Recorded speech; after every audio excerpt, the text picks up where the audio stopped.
Morning dear students, आपका welcome है श्रीमती मोहरी देवी ताबड़े कन्या महाविद्यालय के इस यूट्यूब चैनल पे। हमने प्रीवियस क्लास में बीएससी फाइनल ईयर हमने प्रीवियस क्लास में पढ़ा था कि स्टेप्स क्या क्या होते हैं जीन क्लोनिंग के। ठीक है, हम gene cloning recombinant DNA technology को कंटिन्यू करेंगे। तो हमने देखा था कि स्टेप्स क्या क्या होते हैं जीन क्लोनिंग के। आज हम बात करेंगे कि एंजाइम्स, टूल्स, एंजाइम्स कौन कौन से यूज होते हैं रिकॉम्बिनेंट डीएनए टेक्नोलॉजी में, या जीन क्लोनिंग में कौन कौन से एंजाइम्स यूज होते हैं। ठीक है, ये इंपॉर्टेंट टॉपिक्स है कि कौन कौन से एंजाइम्स यूज होते हैं डीएनए क्लोनिंग के लिए। ठीक है, तो एंजाइम्स फॉर डीएनए मैनिपुलेशन बोल सकते हैं हम इसको, या हम इसको बोल सकते हैं डीएनए क्लोनिंग या जीन क्लोनिंग। ठीक है, enzymes used for DNA manipulation या डीएनए क्लोनिंग या जीन क्लोनिंग या रिकॉम्बिनेंट डीएनए टेक्नोलॉजी, कि कौन कौन से एंजाइम्स यूज होते हैं रिकॉम्बिनेंट डीएनए टेक्नोलॉजी में, डीएनए क्लोनिंग में, जीन क्लोनिंग में, डीएनए मैनिपुलेशन में, जेनेटिक इंजीनियरिंग में। एक ही बात है। तो हम डिटेल स्टडी करते हैं कि कौन कौन से एंजाइम्स जो है यूज होते हैं जीन क्लोनिंग के लिए।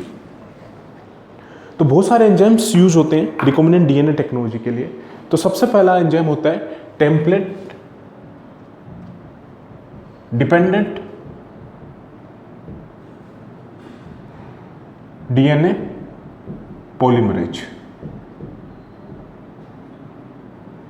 पहला एंजाइम है template dependent DNA polymerase. Template independent DNA polymerase भी पाया जाता है, जिसको हम पॉली ए पॉलीमरेज बोलते हैं। ठीक है, लेकिन हम बात करेंगे यहाँ पे टेम्पलेट डिपेंडेंट डीएनए पॉलीमरेज की। तो टेम्पलेट डिपेंडेंट डीएनए पॉलीमरेज में सबसे पहला एंजाइम होता है डीएनए पॉलीमरेज। डीएनए पॉलीमरेज हम बात करें यहाँ पे एंजाइम्स जो यूज होते हैं किसमें, रिकॉम्बिनेंट डीएनए टेक्नोलॉजी में या जेनेटिक इंजीनियरिंग में। तो सबसे पहला एंजाइम कौन सा यूज होता है, टेम्पलेट डिपेंडेंट डीएनए पॉलीमरेज। इसको हम क्या बोलते हैं, टेम्पलेट डिपेंडेंट डीएनए पॉलीमरेज। अब टेम्पलेट डिपेंडेंट डीएनए पॉलीमरेज में भी कौन सा एंजाइम है, डीएनए पॉलीमरेज। ठीक है, मैं इस डीएनए पॉलीमरेज को बोल सकता हूं डीएनए डिपेंडेंट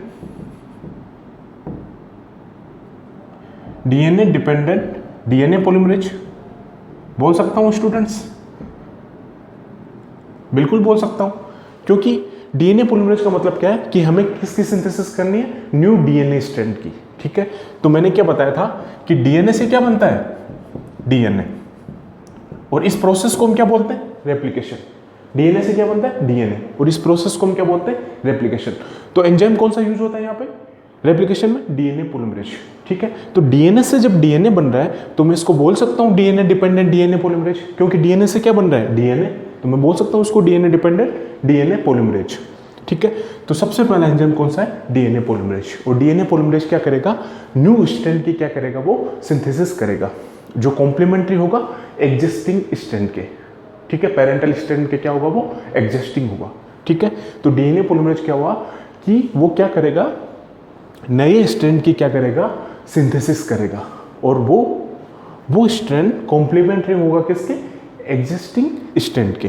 तो उसको हम क्या बोलेंगे, डीएनए पॉलीमरेज। क्या बोलेंगे हम उसको, डीएनए पॉलीमरेज।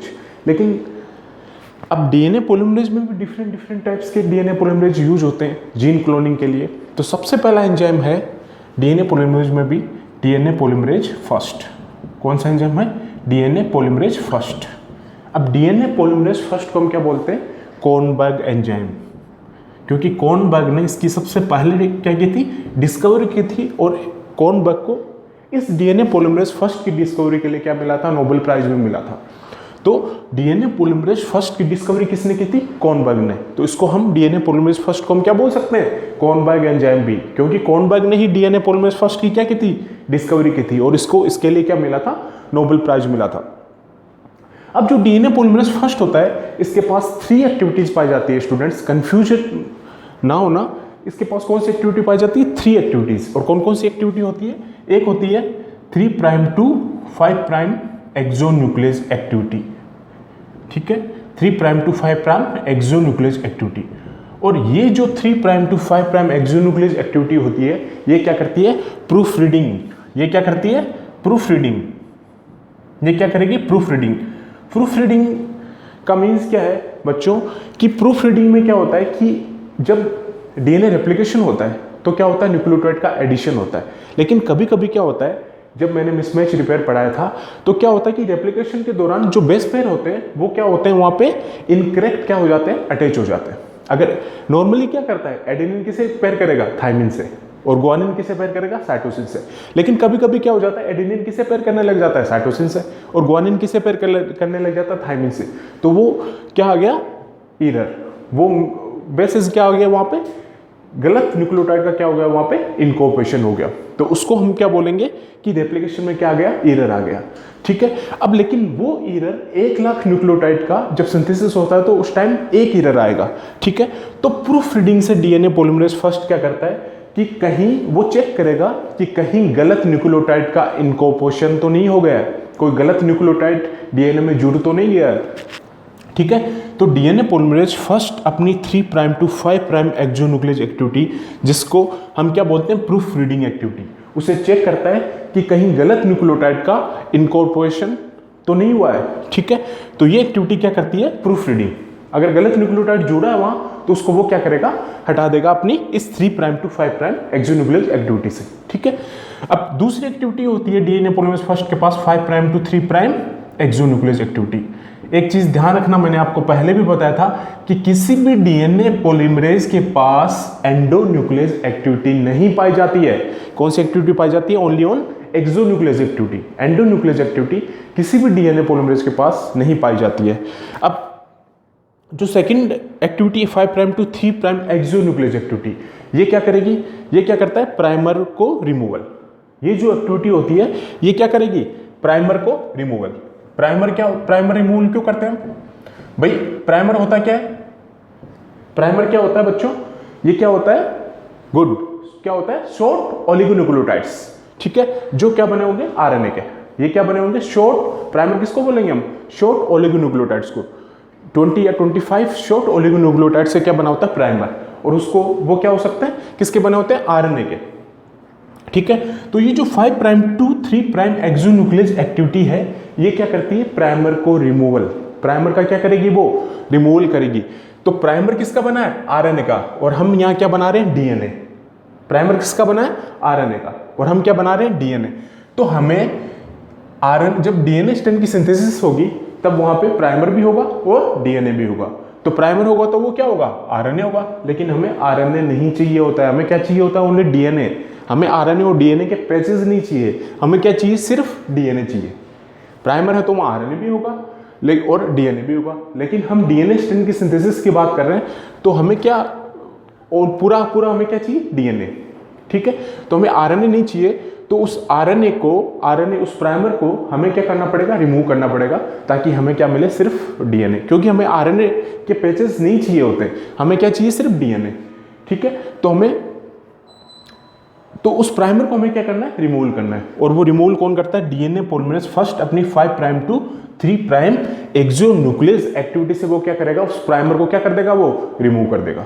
ठीक है, और एक एक्टिविटी और पाई जाती है डीएनए पॉलीमरेज फर्स्ट के पास 5 prime to 3 prime polymerase activity.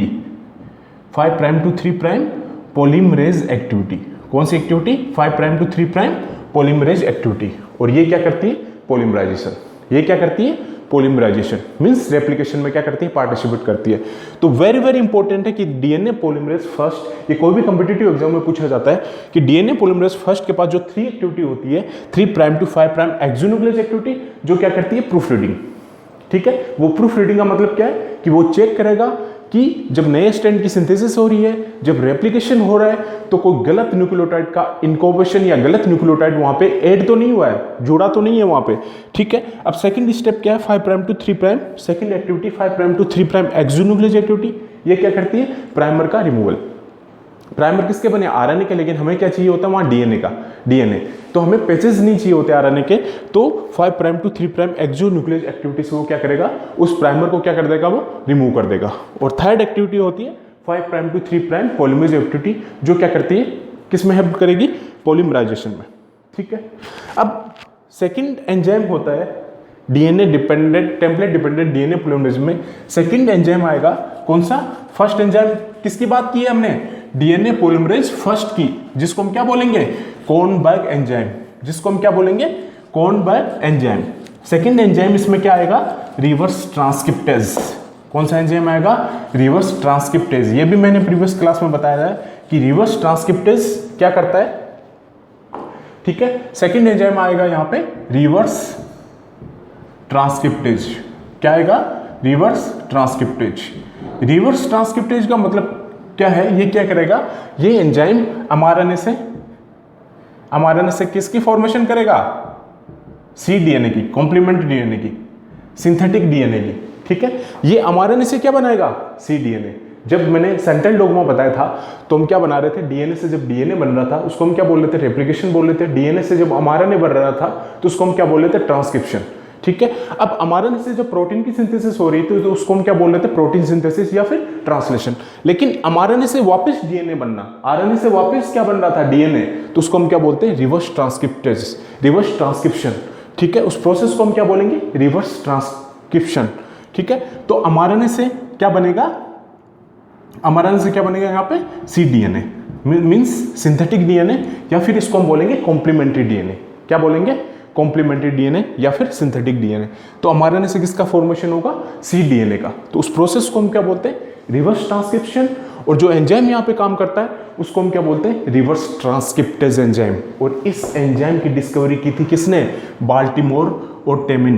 दो साइंटिस्ट थे, बाल्टीमोर एंड टेमिन, और इन दोनों को इस स्टडी के लिए क्या मिला था, नोबेल प्राइज। इस एंजाइम की डिस्कवरी के लिए इनको क्या मिला था, नोबेल प्राइज। तो रिवर्स ट्रांसक्रिप्शन एंजाइम क्या करता है, रिवर्स ट्रांसक्रिप्टेज एंजाइम क्या करता है, mRNA से किसकी फॉर्मेशन करेगा, सिंथेटिक डीएनए की। mRNA से किसका फॉर्मेशन करेगा, डीएनए का, जिसको हम क्या बोलते हैं, सिंथेटिक डीएनए या फिर कॉम्प्लीमेंट्री डीएनए, ठीक है। और इसकी डिस्कवरी किसने की थी, बाल्टीमोर और टेमिन, दो साइंटिस्ट थे, और इनको इसके लिए क्या मिला था, नोबेल प्राइज भी मिला था, ठीक है। अब इस प्रोसेस को हम क्या बोलते हैं यहाँ पे, रिवर्स ट्रांसक्रिप्शन। क्या बोलेंगे, रिवर्स ट्रांसक्रिप्शन। अब भाई हमने जब डीएनए पॉलीमरेज में हमने क्या बोला था, डीएनए से डीएनए बन रहा था, तो हमने क्या बोला था, डीएनए डिपेंडेंट डीएनए पॉलीमरेज। अब इसमें क्या बन रहा है, आरएनए से क्या बन रहा है, डीएनए। आरएनए से क्या बन रहा है, डीएनए। तो मैं इसको बोल सकता हूं आरएनए डिपेंडेंट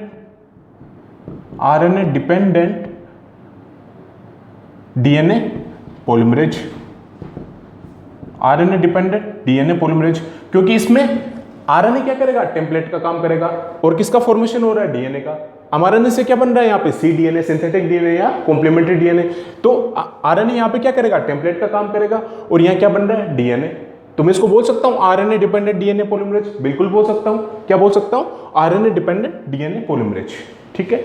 इस एंजाइम को हम क्या बोलेंगे, रिवर्स ट्रांसक्रिप्शन को आरएनए डिपेंडेंट डीएनए पॉलीमरेज, क्योंकि इसमें क्या हो रहा है, mRNA से किसकी फॉर्मेशन हो रही है, सिंथेटिक डीएनए की या फिर कॉम्प्लीमेंट्री डीएनए की। तो मैं इसको बोल सकता हूं, क्योंकि आरएनए यहाँ पे क्या कर रहा है, इसे टेम्पलेट, आरएनए किसका वर्क कर रहा है यहाँ पे, टेम्पलेट का। तो आरएनए डिपेंडेंट क्या बोल सकता हूं मैं इसको, डीएनए पॉलीमरेज, ठीक है।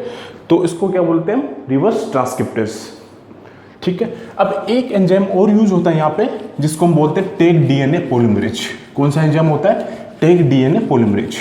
एक एंजाइम और होता है यहाँ पे जिसको हम बोलते हैं टेक डीएनए पॉलीमरेज। तो स्टूडेंट्स ध्यान रखना एक चीज कि जो टेक डीएनए पॉलीमरेज होता है ये बहुत इंपॉर्टेंट एंजाइम होता है। इसी से क्या होता है, जेनेटिक इंजीनियरिंग, जीन मैनिपुलेशन का काम होता है, जीन क्लोनिंग का काम होता है। ये टेक डीएनए पॉलीमरेज बहुत वेरी इंपॉर्टेंट एंजाइम है, जो क्या करता है, किस में काम आता है, पीसीआर में, पॉलीमरेज चेन रिएक्शन में। और पीसीआर आपको सबको पता है, पीसीआर किसके लिए यूज होता है, जो डीएनए की क्या करेगा, सेलेक्टिव एम्प्लीफिकेशन ऑफ डीएनए की, ठीक है। ये डीएनए को क्या करेगा, एम्प्लीफाई करेगा। तो टेक डीएनए पॉलीमरेज बहुत इंपॉर्टेंट एंजाइम है, जो कहाँ यूज होता है, पीसीआर में। और ये जीन क्लोनिंग में बहुत इंपॉर्टेंट एंजाइम है, ठीक है। ये क्या करता है, सिलेक्टिव एम्प्लीफिकेशन ऑफ डीएनए, ठीक है। ये क्या करेगा, सिलेक्टिव एम्प्लीफिकेशन ऑफ डीएनए। अब ये टेक डीएनए पॉलीमरेज पे क्या है, एक डीएनए पॉलीमरेज है, ठीक है। और ये क्या है, इसको हमने कहां से आइसोलेट किया, एक थर्मोस्टेबल बैक्टीरिया है, थर्मस एक्वेटिकस, थर्मोस्टेबल बैक्टीरिया, जिसको हम बोलते हैं थर्मस एक्वेटिकस, ठीक है। इस थर्मस एक्वेटिकस से टेक डीएनए पॉलीमरेज को हमने क्या किया, आइसोलेट करा, ठीक है। ये टेक डीएनए पॉलीमरेज कहां से आइसोलेट हुआ? थर्मस एक्वेटिकस, एक थर्मोस्टेबल बैक्टीरिया है जिससे ये क्या हुआ? आइसोलेट हुआ।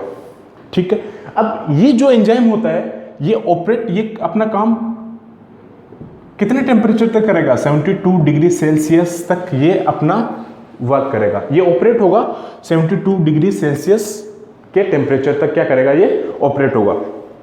और ये जो एंजाइम होता है ये 90 डिग्री सेल्सियस से ऊपर के टेम्परेचर तक भी क्या रह सकता है? स्टेबल रह सकता है। ये स्टेबल रह सकता है 90 डिग्री सेल्सियस टेम्परेचर तक भी। ठीक है, और ये यूज कहाँ होता है? ये मेनली ये एंजाइम यूज कहाँ होगा? पीसीआर में, यूज्ड इन पीसीआर।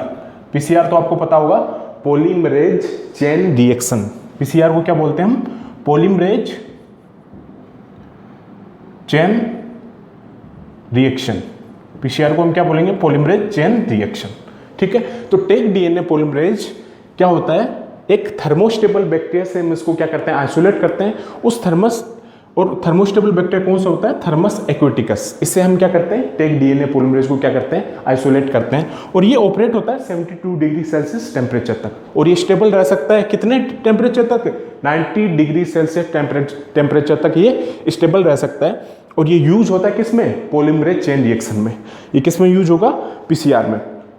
अब ये जो टेक डीएनए पॉलीमरेज होता है, इसके पास भी डीएनए पॉलीमरेज फर्स्ट के पास मैंने कितनी एक्टिविटी बताई थी? 3 एक्टिविटी, कि उसके पास 3' to 5' एक्सोन्यूक्लियस एक्टिविटी होती है, 5' to 3' एक्सोन्यूक्लियस एक्टिविटी होती है, 5' to 3' पॉलीमरेज एक्टिविटी होती है। लेकिन इस एंजाइम के पास बाकी 2 एक्टिविटी होती है, लेकिन एक एक्टिविटी नहीं होती है। कौन सी एक्टिविटी?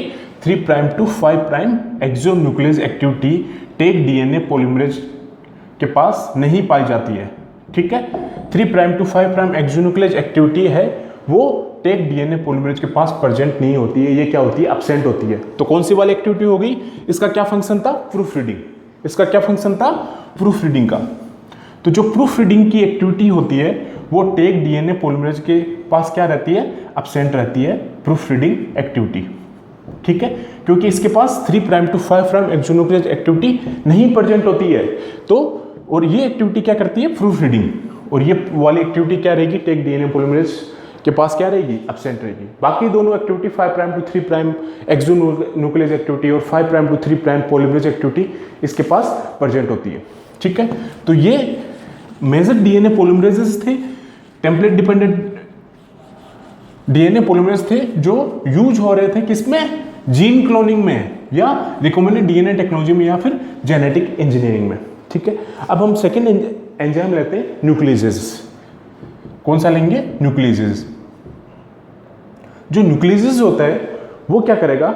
नाम से ही हमें पता है, न्यूक्लियेजेस मीन्स ये क्या करेगा? डिग्रेड करेगा न्यूक्लिक एसिड को, ये डिग्रेड करेगा डीएनए मॉलिक्यूल को। न्यूक्लियेजेस नाम से ही पता है कि ये क्या करेगा? डिग्रेड करेगा किसको? न्यूक्लिक एसिड को। न्यूक्लियेजेस मीन्स ये डिग्रेड करेगा न्यूक्लिक एसिड को। ठीक है, डिग्रेड करेगा ये किसको? डीएनए मॉलिक्यूल को। ये डिग्रेड करेगा किसको? डीएनए मॉलिक्यूल को। अब ये कैसे डिग्रेड करेगा? ठीक है, ये by breaking the phosphodiester bond को क्या करेगा? ये ब्रेक करेगा। क्या करेगा? ये फॉस्फोडाइस्टर बॉन्ड को क्या करेगा? ये ब्रेक करेगा। ठीक है, तो न्यूक्लियेजेस का मतलब क्या है कि ये क्या करता है? न्यूक्लिक एसिड को क्या करता है? ये ब्रेक करता है। और वो ब्रेक कैसे करेगा? कि वो क्या करेगा? फॉस्फोडाइस्टर बॉन्ड को क्या कर देगा? वहां पे ब्रेक कर देगा। और फॉस्फोडाइस्टर बॉन्ड कहां बनते हैं?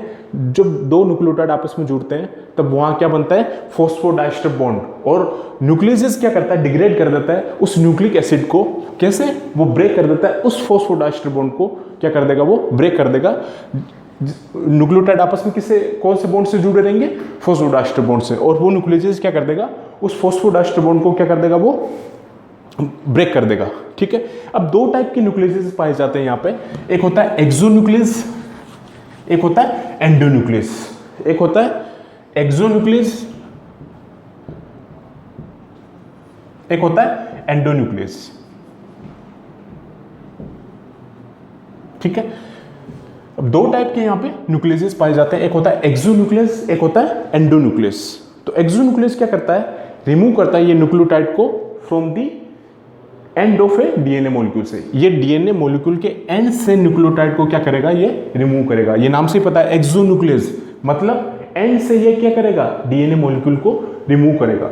ठीक है, तो ये क्या करेगा, रिमूव करेगा न्यूक्लियोटाइड को, ये रिमूव करेगा न्यूक्लियोटाइड को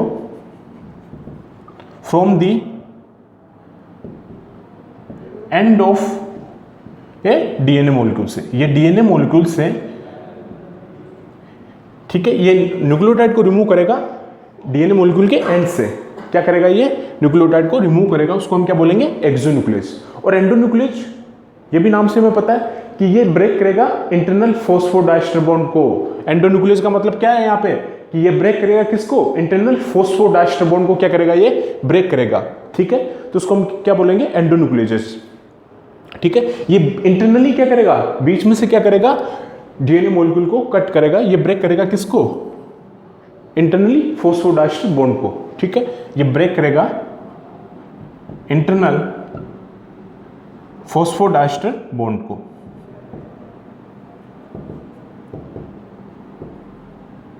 ठीक है, तो न्यूक्लियस क्या करेगा, न्यूक्लियस कितने टाइप के हो, 2 टाइप्स के, एक एक्सोन्यूक्लियस, एक एंडोन्यूक्लियस। एक्सोन्यूक्लियस क्या करेगा, ये न्यूक्लियोटाइड को रिमूव करेगा कहां से, एंड से। ये न्यूक्लियोटाइड को क्या करेगा, रिमूव करेगा कहां से, एंड से। ठीक है, और एंडोन्यूक्लियस क्या करेगा, ये बीच में से फॉस्फोडाइस्टर बॉन्ड को क्या कर देगा, ये ब्रेक कर देगा। ठीक है, एक अनदर एंजाइम यूज होता है आरडीटी में, रिकॉम्बिनेंट डीएनए टेक्नोलॉजी में, जिसको हम बोलते हैं मूंग बीन न्यूक्लियस। कौन सा एंजाइम होगा, मूंग बीन न्यूक्लियस। एक अनदर एंजाइम होता है जिसको हम बोलते हैं मूंग बीन न्यूक्लियस। कौन सा एंजाइम होगा, मूंग बीन न्यूक्लियस। ठीक है, तो अब ये एंजाइम क्या करता है कि ये एंजाइम सिर्फ सिंगल स्टैंडर्ड डीएनए या आरएनए को क्या करेगा, कट करेगा। सिंगल स्टैंडर्ड न्यूक्लिक एसिड को क्या करेगा, ये कट करेगा। ये डबल स्टैंडर्ड न्यूक्लिक एसिड या डबल स्टैंडर्ड डीएनए को ये एंजाइम कट नहीं कर पाता है। ठीक है, तो मूंग बीन न्यूक्लियस क्या होगा, ये भी क्या है, इज ए एंडोन्यूक्लियस। ठीक है, ये भी क्या है, एंडोन्यूक्लियस। ये स्पेसिफिक होगा किसके लिए, specific for single standard DNA या फिर सिंगल स्टैंडर्ड आरएनए के लिए। ठीक है, तो इसको हम क्या बोलेंगे, सिंगल स्टैंडर्ड न्यूक्लिक एसिड। ये डबल स्टैंडर्ड डीएनए और डबल स्टैंडर्ड आरएनए को कभी भी कट नहीं कर पाता है। तो मूंग बीन न्यूक्लियस क्या होता है, ये स्पेसिफिक होता है किसके लिए, सिंगल स्टैंडर्ड डीएनए के लिए या फिर सिंगल स्टैंडर्ड आरएनए के लिए। ये डबल स्टैंडर्ड डीएनए को कट नहीं कर पाएगा। ठीक है, तो उसको हम क्या बोलेंगे, मूंग बीन न्यूक्लियस। और ये जो मूंग बीन न्यूक्लियस होता है, इसको हम आइसोलेट करते हैं मूंग बीन स्प्राउट से।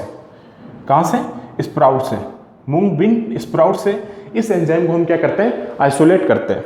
ठीक है, मूंग बीन स्प्राउट से।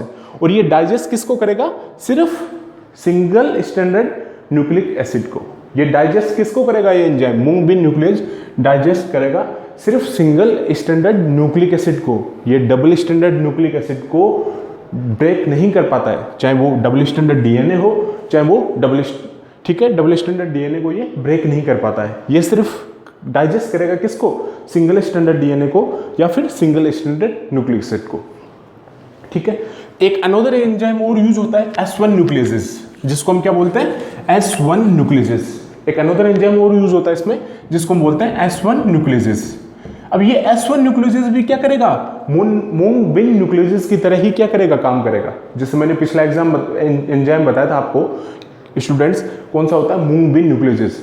तो S1 न्यूक्लियस भी मूंग बीन न्यूक्लियस की तरह क्या करेगा, काम करेगा। ये भी सिंगल स्टैंडर्ड न्यूक्लिक एसिड को क्या करेगा, डाइजेस्ट करेगा। ये भी डबल स्टैंडर्ड को डाइजेस्ट नहीं कर पाता है। ठीक है, तो सिमिलर वर्क होता है मूंग बीन न्यूक्लियस का और S1 न्यूक्लियस का। ठीक है, अब ये भी एंजाइम भी किसको डिग्रेड करेगा, सिर्फ सिंगल स्टैंडर्ड डीएनए को। एक एंजाइम और यूज होता है यहाँ पे, आरएनएज एच। ठीक है, रिकॉम्बिनेंट डीएनए टेक्नोलॉजी में एक एंजाइम और यूज होता है, आरएनएज एच। ठीक है, आरएनएज एच। अब ये आरएनएज एच क्या करता है कि जो डीएनए और आरएनए हाइब्रिड बन जाता है, ठीक है, जो डीएनए और आरएनए का हाइब्रिड बन जाता है, उसमें से ये आरएनए को क्या कर देता है, ब्रेक कर देता है। आरएनए को क्या कर देगा, वो हटा देगा। ठीक है, आरएनएज एच भी क्या है, एंडोन्यूक्लियस एंजाइम है, जो आरएनए डीएनए का वहां पे हाइब्रिड बन जाता है। उस हाइब्रिड में से ये आरएनए को क्या कर देगा, निकाल देगा बाहर, रिमूव कर देगा, ब्रेक कर देगा। ठीक है, तो ये क्या फंक्शन होगा, आरएनएज एच का। ठीक है, तो आरएनएज एच का क्या फंक्शन हुआ, ये क्या करेगा, ये आरएनए डीएनए हाइब्रिड में से आरएनए को क्या कर देगा, ब्रेक कर देगा और उसको क्या कर देगा, ये रिमूव कर देगा। अब हम मेजर एंजाइम की बात करते हैं जो जीन मैनिपुलेशन, जीन क्लोनिंग का एक इंपॉर्टेंट एंजाइम है। उसी के बेसिस पे क्या चलती है, रिकॉम्बिनेंट डीएनए टेक्नोलॉजी या जेनेटिक इंजीनियरिंग। उसी एंजाइम के बेसिस पे रिकॉम्बिनेंट डीएनए टेक्नोलॉजी और जेनेटिक इंजीनियरिंग चलती है। जो बैकबोन एंजाइम है, ठीक है, मॉलिक्यूलर क्लोनिंग का, वो कौन सा है, रेस्ट्रिक्शन एंडोन्यूक्लियस। ये मॉलिक्यूलर क्लोनिंग का बैकबोन एंजाइम है, restriction endonuclease. Very very important enzyme है ये। इसी से क्या चलती है, मॉलिक्यूलर क्लोनिंग। जितनी भी मॉलिक्यूलर क्लोनिंग होती है वो इसी एंजाइम से चलती है, रेस्ट्रिक्शन एंडोन्यूक्लियस से, ठीक है। अब रेस्ट्रिक्शन एंडोन्यूक्लियस क्या होता है, ये बैक्टीरियल एंजाइम होता है। ये क्या होता है, बैक्टीरियल एंजाइम होता है। बैक्टीरियल एंजाइम मींस नाम से पता है कि इस एंजाइम को हम क्या करते हैं, बैक्टीरिया से आइसोलेट करते हैं, तो इसलिए हम इसको क्या बोल रहे हैं, इज ए रेस्ट्रिक्शन एंडोन्यूक्लियस। क्या है, इज ए बैक्टीरियल एंजाइम। भाई रेस्ट्रिक्शन एंडोन्यूक्लियस बैकबोन एंजाइम होता है मॉलिक्यूलर क्लोनिंग का। जो भी molecular cloning recombinant DNA technology हम करते हैं तो वहां पे कौन सा एंजाइम यूज होता होगा, रेस्ट्रिक्शन एंडोन्यूक्लियस। और ये क्या है, इज ए बैक्टीरियल एंजाइम, ठीक है। बैक्टीरियल एंजाइम का मतलब क्या है, इस एंजाइम को हम क्या करेंगे, बैक्टीरिया से आइसोलेट करते हैं, ठीक है।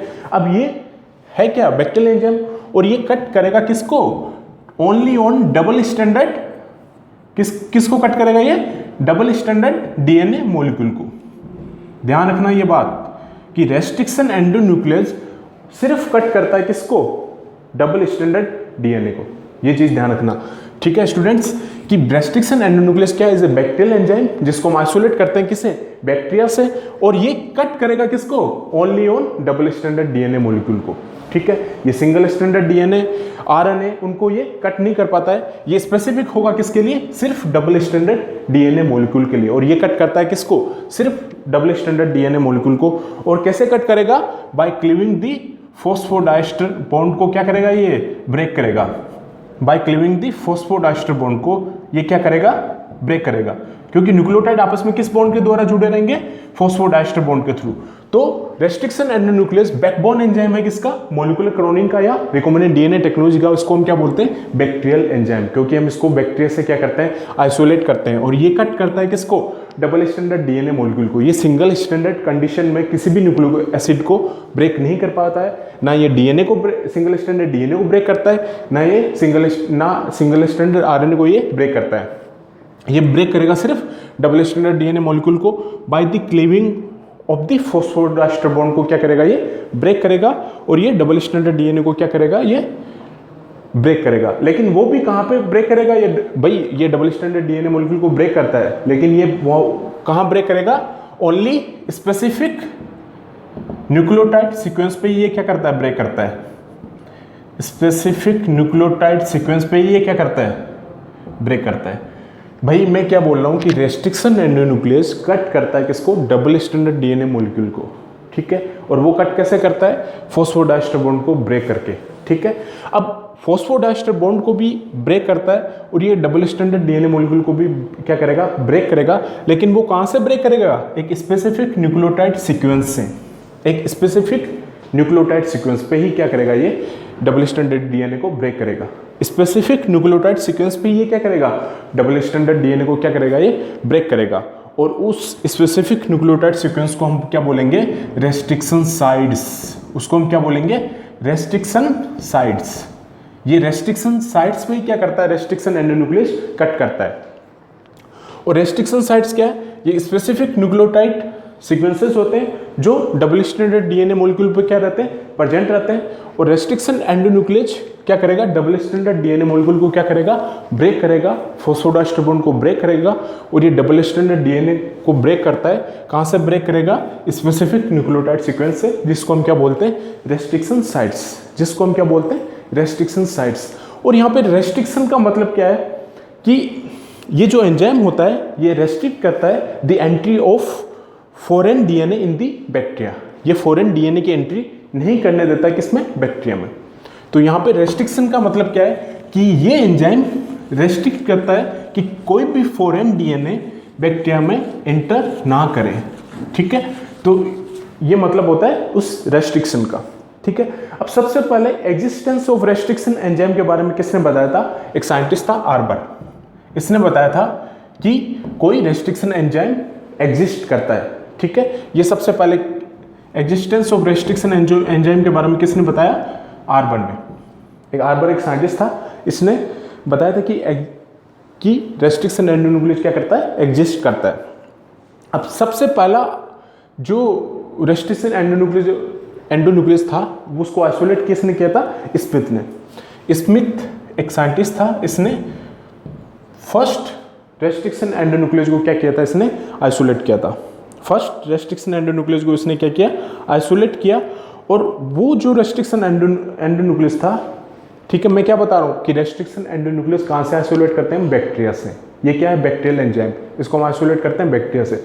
और सबसे पहला जो रेस्ट्रिक्शन एंडोन्यूक्लियस किसने आइसोलेट किया था? स्मिथ ने। और वो कहाँ से आइसोलेट किया था? कौन से बैक्टीरिया से? हीमोफिलस इन्फ्लूजा से।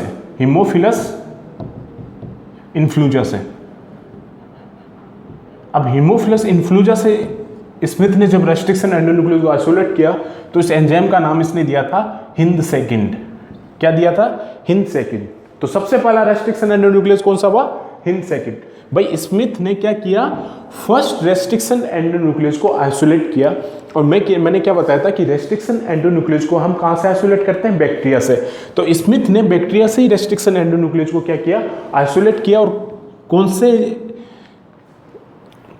बैक्टीरिया से किया? हेमोफिलस इन्फ्लूजा। ये वेरी वेरी इंपॉर्टेंट है कि रेस्ट्रिक्शन एंडोन्यूक्लियस को हम कौन से बैक्टीरिया से आइसोलेट करते हैं? हेमोफिलस इन्फ्लूजा से। और उस हेमोफिलस इन्फ्लूजा से जब रेस्ट्रिक्शन एंडोन्यूक्लियस को हम आइसोलेट करते हैं तो इस एंजाइम का नाम दिया था हिंद सेकंड।